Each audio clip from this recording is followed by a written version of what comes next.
Yeah, I like looking at cows from a distance and a fence in between us.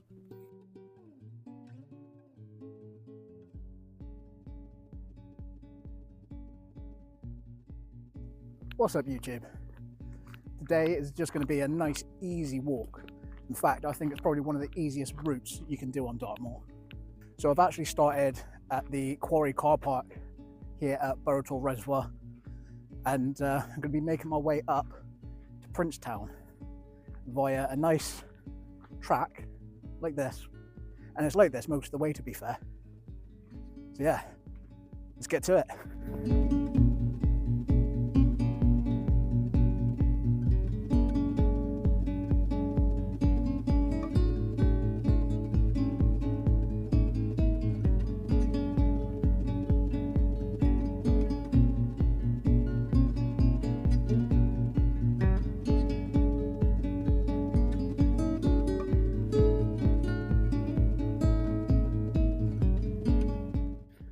So that over there, that's that sheep stall. We've been up there before. I've been up there a few times actually. So it looks quite daunting from this side, doesn't it? Just there, that's leather tour. And you can't quite see it, but around the bend, yeah, you're not going to see it. That's sharper tour over there. You do get some nice views of some tours around here, only when there is a break in the trees, because you do go through quite a heavily wooded part at the start. So yeah, I mean, there will be some more tours that we're going to be able to spot once we get a bit more onto open moorland.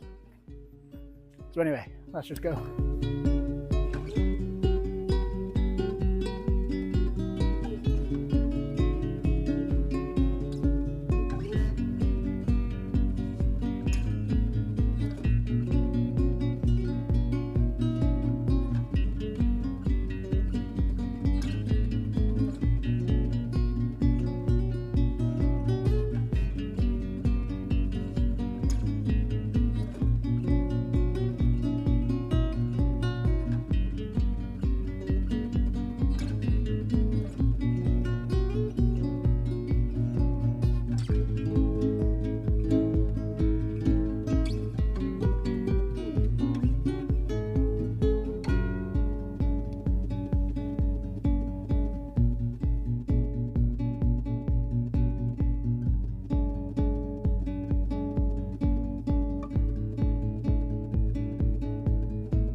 Right, we're getting onto the moors proper now.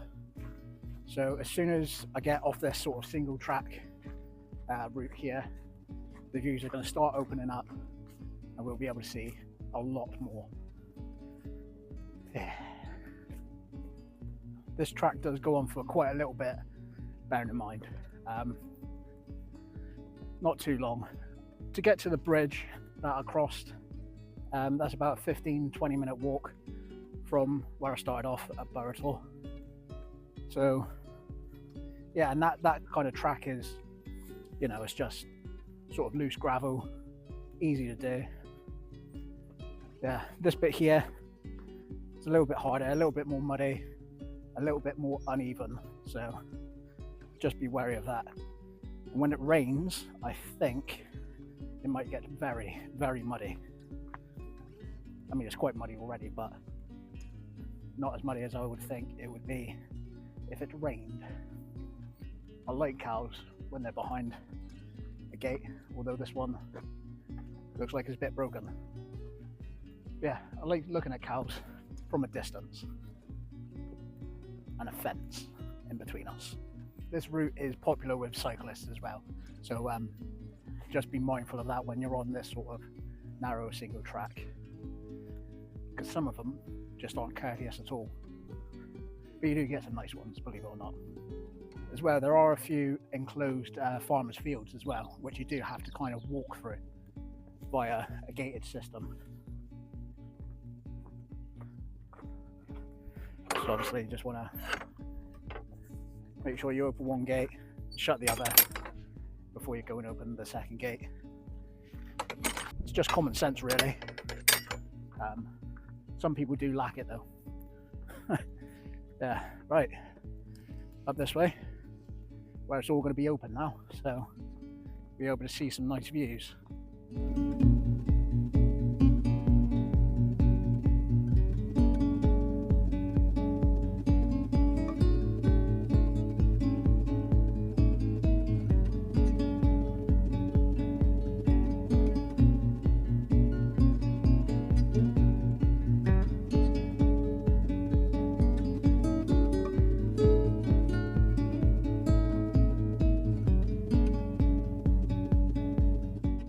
Right, we've got some familiar tools coming into view now, just in front of us.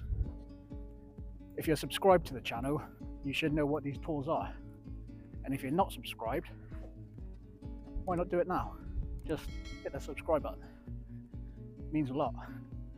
Directly in front there, you've got Pew tool with Sanford tool just in front. Can't really see it. Behind that, you've got Cox tool. And then you've got the staple tools. Can't quite see Rouge tool behind Great Staple. Just in front of that. If I zoom in. Whoop. Excuse the blurry image. Vixen tool. That you're not allowed to go on because it's on private land. And then over this way, you've got King's tool. Just there. Ingra tool. And behind those, Great Miss and Little Miss. We will be going past Ingra tool and King's tool, but we won't be climbing them today because I don't want to. I've done it before. But if you are doing this route yourself and you want to climb them, then easy enough to do. Really easy. So you would have noticed that the path has changed again. It's a flat grassy path with a bit of loose stone on it, and this was actually part of the Princetown railway line, which was around 10 miles long, and it opened in 1883, and it was used to transport prisoners to Dartmoor prison, as well as prison officers and supplies to the prison itself. It was also used by the nearby quarries and actually used for excursions for tourists. But in 1930 it was no longer used to transport prisoners. It's set for during and just after World War II. That was because the road system just became a bit more convenient. In 1928 though, a stop was created at Kingstown, and in 1936 they created a stop at Ingrator. And that was to just increase the tourist side of it all and compete with the bus services. But in 1956, the train line just closed, and it left us with this lovely walking route. Anyway, just a little bit of history that I may or may not have got right. I'm sure someone will tell me in the comments. They normally do, which is welcome, because if I'm wrong, I'm wrong. Simple as that. But I do try to do a bit of research on these things before I come out, just so I kind of know what I'm talking about. Anyway, Ingrator just over there, so probably speak to you when we get there.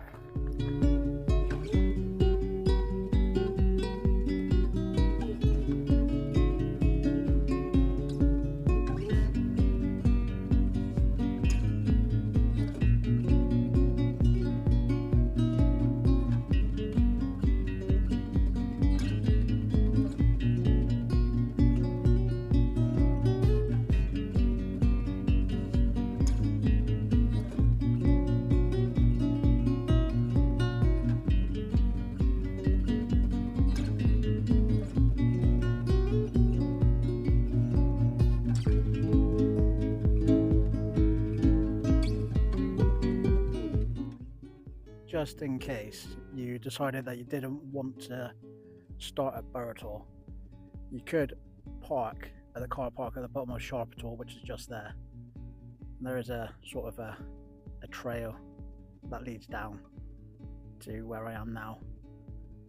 Obviously doing the whole route, in my opinion, is better, but if you want to skip all of the wooded bit and the single track bit where it does get a bit muddy, you can just join the train line where I am now, and it's literally just probably a 10-minute walk from the car park to Burrator.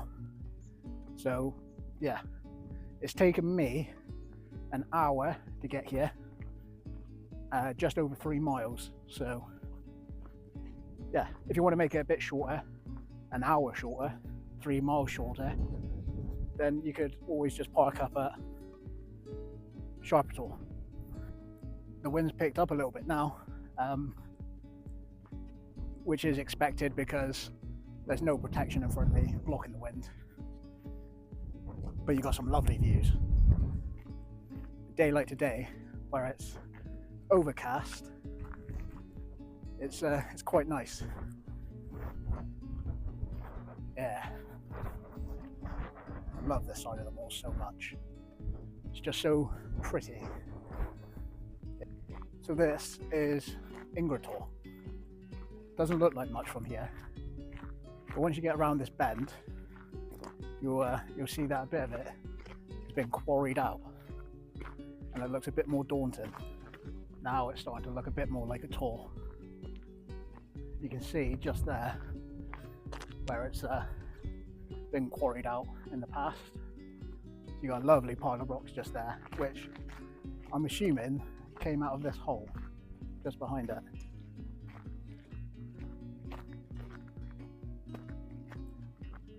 Somewhere, I'm assuming it's all come out of that for whatever reason. Next stop is going to be Princetown over there. Just had a fly land on my eye. That was lovely. Well, to be fair, actually, next stop is Selfie Quarry, a place I actually haven't been before. I've been past it, but haven't been to the top. I'll have to do that one day.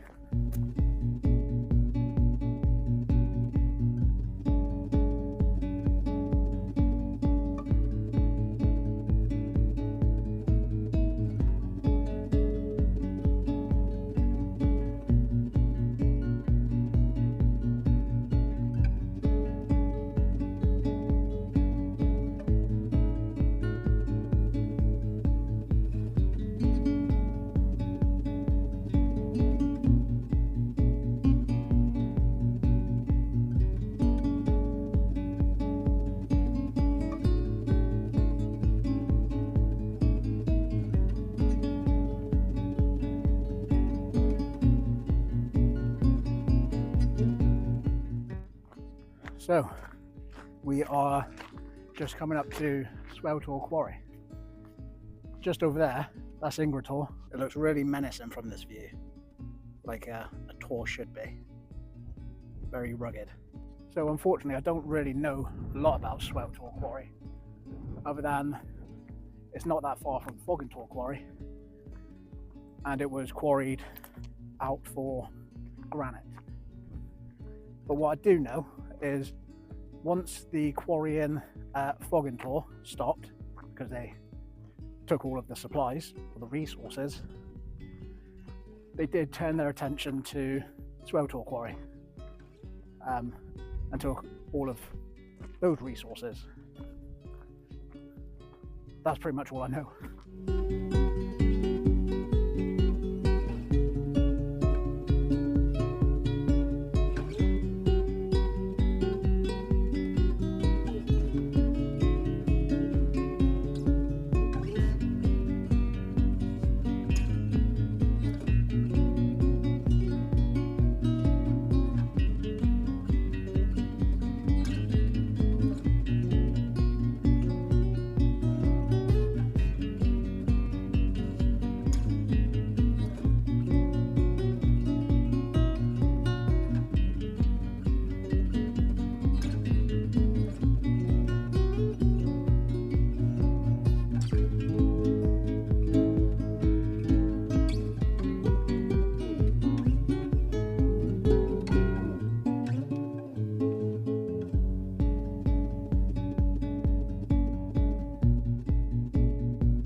So just up there is King's Tor.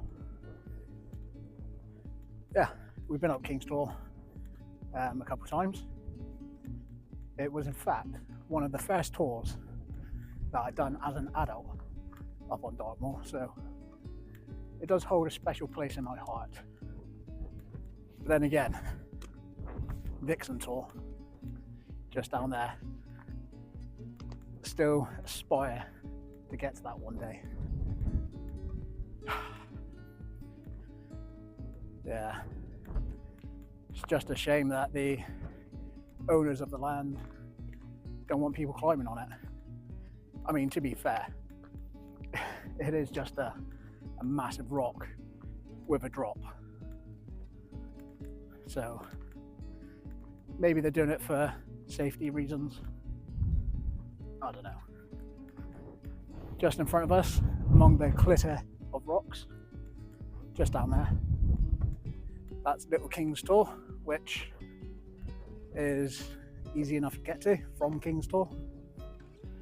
And then down in this sort of wooded area is Hucken Tor, I think it was, where I had to walk through a field with 1 million cows in. That was a good couple hours out. It is a very pretty place, this side of the moors. I mean, it is quite touristy, but it's not too touristy compared to the east side of Dartmoor, and it's not too barren like the north. So yeah, southwest side of the moors is the best part for me. So here is my number one view. King's Tor, looking down this way. Great Mess, Little Mess, Ruse, Staple Tours, Cox Tor, Vixen Tor, Pew Tor, all of those sort of things. You got the Merivale Quarry just down there. Yeah, beautiful view from up this side. Love it. And the clouds disappeared for now.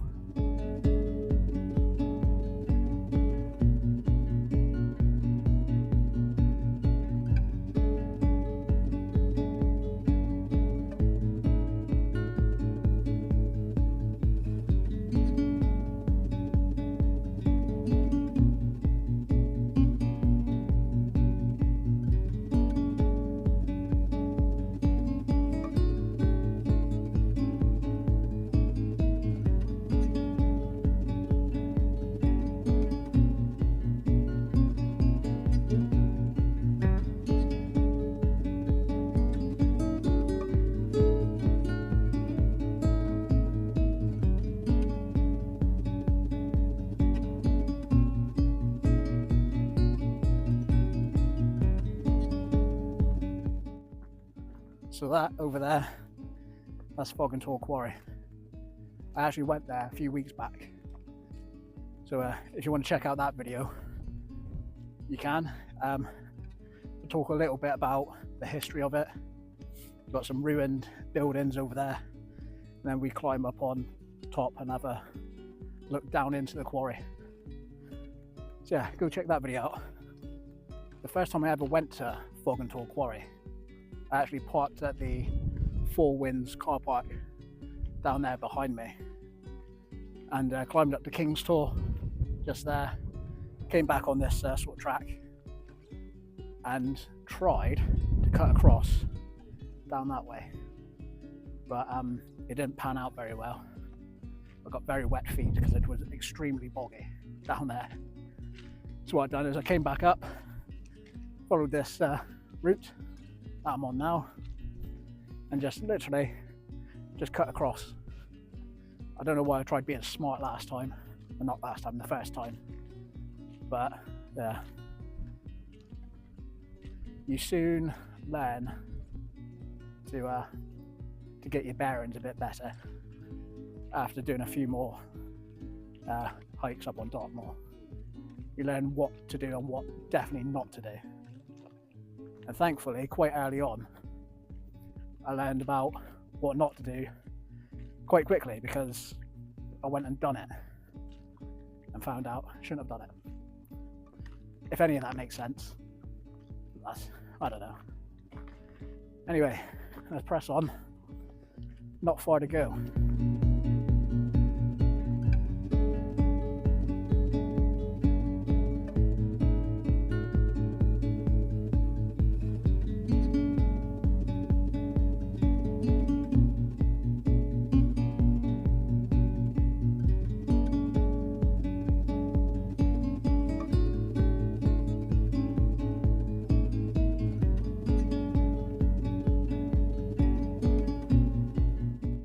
So another sort of shortcut you can take, or to make the journey a little bit shorter, is this route. So what you could do is down there, you've got the bridge that I went under. And as soon as you come around the bend, you can come up. Just take a right-hand turn and it will take you up this track here to where I am now, just at the start of Fog and Tor Quarry. So you can miss out the Swell Tor and King's Tor, and that will save around 30 minutes to 40 minutes of your journey. So there is that option if you want to make it even shorter, like I said before, about cutting across from Characterize. But today I've wanted to do the entire route, so that's what I've done. I haven't taken the shortcut, but I will take the shortcut on the way back home, because can't be bothered to do that loop again, basically.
Well, there you go. 7.9 miles in just over 2.5 hours. So yeah, it's not a bad route at all. It's quite easy. It's all pretty much flat. Well, it feels flat, but there is a slight incline, obviously, because it is leading up to Princetown. But yeah, it's a really nice leisurely walk. You don't have to go too fast if you don't want to. Like I said, 2.5 hours it took me, which isn't too long, but you do have to walk back, so bear that in mind. You can opt to walk the way you came, which is fine. I mean, you might just want to come up to Princetown, grab something to eat and head back down. That's totally fine. But you can also make it into a circular loop, which is obviously coming the way we've just come. It's Princetown, where we are now, or just outside of. And you can take a right-hand turn past the Plume of Feathers, and that would take you onto a track walking past South Hessery Tor. And once you go past that, you come to a crossroads. You can, again, go right and follow that track, and it will take you all the way down to Burrator, past Crazy Whirlpool and Down Tor. But you will have to walk from one end of Burrator to the other on the tarmac road, which is fine, but I don't really like walking on tarmac after walking on uneven ground, just because I always compare it to when you're on a trampoline and you've been on that for 2 minutes, you're bouncing up and down, then you get off and you try jumping on the hard ground and it just feels totally unnatural.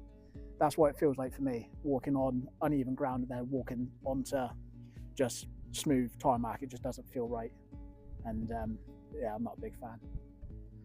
But you don't have to do that. You could also continue past the crossroads down to Nuns Cross Farm and follow that track all the way down to Burrator, and from Burrator to Sheepstore, and then you don't actually have that far to go from Sheepstore to the quarry car park where you started. So yeah, that's it. That's pretty much a good day out. So yeah, that's it. I mean, it's good training for Dartmoor Prison Break. Don't forget about that. If you can donate, and you do want to donate, please do, because all the money goes straight to Dartmoor Search and Rescue Team Plymouth to help fund the vital work that they do in saving people's lives and assisting the other emergency services when they go out looking for people. So yeah, don't forget, Dartmoor Prison Break, May the 31st, 2025. So thank you for watching. Hopefully you've enjoyed the video, and if you have, please consider subscribing to the channel for more hiking, wild camping and gear reviews. And also don't forget to subscribe so you don't miss out on the Dartmoor Prison Break 2025. So yeah, I'm going to leave you now. I'm going to make the 2.5 hour journey back to the car. So yeah, I'll see you later.